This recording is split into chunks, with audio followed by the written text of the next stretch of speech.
আমাদের মদনদা একটা কথা বলেছিল, কোচি জিনিসটাই আলাদা। আর সেই উক্তিটা যথার্থ সম্মান দিল বিজেপির পরাজিত বিধায়ক হিরণময় চ্যাটার্জি।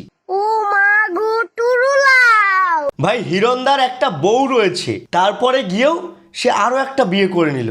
আমার নাম অনিন্দিতা চট্টোপাধ্যায় আর আমার হাজবেন্ডের নাম হিরণময় চট্টোপাধ্যায়। মানে উইদাউট ডিভোর্সেই আর একটা বিয়ে, আলাদাই খেলা ভাই। আবার প্রথম স্ত্রীর থেকে জানতে পারলাম যে তাদের একটা 19 বছরের মেয়েও আছে। আর আমার 19 বছরের একটা মেয়ে আছে। আর হিরণদা এখন নতুন যে মেয়েটিকে বিয়ে করেছে তার বয়স 21 বছর।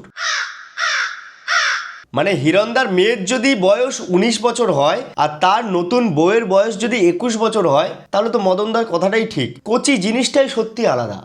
তবে হিরণদার প্রথম স্ত্রী অনিন্দিতার আরো একটি মন্তব্য আমাকে বেশ ভাবাচ্ছে। আমাদের 2000 সালের 11ই ডিসেম্বর বিয়ে হয়েছে। আমি গুগল সার্চ করে দেখলাম হিরণদার এখন বর্তমানে বয়স 40 বছর, মানে 1985 সালে তিনি জন্মগ্রহণ করেছিলেন, আর 2025 সবে সবে টপকে আসলো আর কি, তার মানে তার বয়স 40 প্লাস। তাহলে তার প্রথম স্ত্রী যদি বলে 2000 সালে তাদের বিয়ে হয়েছিল, তার মানে হিরণদার বয়স তখন ছিল 15 বছর।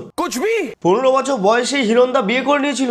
দেশ সংকট में है। সত্যি ভাই, বিষয়টা বেশ খটোমটো। তার প্রথম স্ত্রীর দাবি অনুযায়ী তার বয়স ছিল 15 বছর, তখন সে বিয়ে করেছিল। 25 বছর তাদের বিবাহ বার্ষিকী হয়ে গেল। প্রথম স্ত্রীকে এখনো পর্যন্ত ডিভোর্স দিল না, ওদিকে বেনারসে গিয়ে আর একটা বিয়ে করে নিল। তার মেয়ের বয়স 19 বছর, তারপরে গিয়ে সে 21 বছর একটা মেয়েকে বিয়ে করে নিল।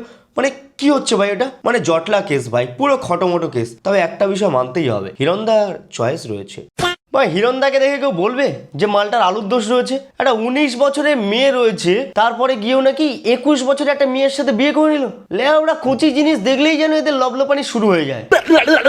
তবে আমার কেমন জানি মন বলছে হিরণদার প্রথম স্ত্রী মানে অনিন্দিতা খুব শীঘ্রই টিএমসিতে জয়েন করবে।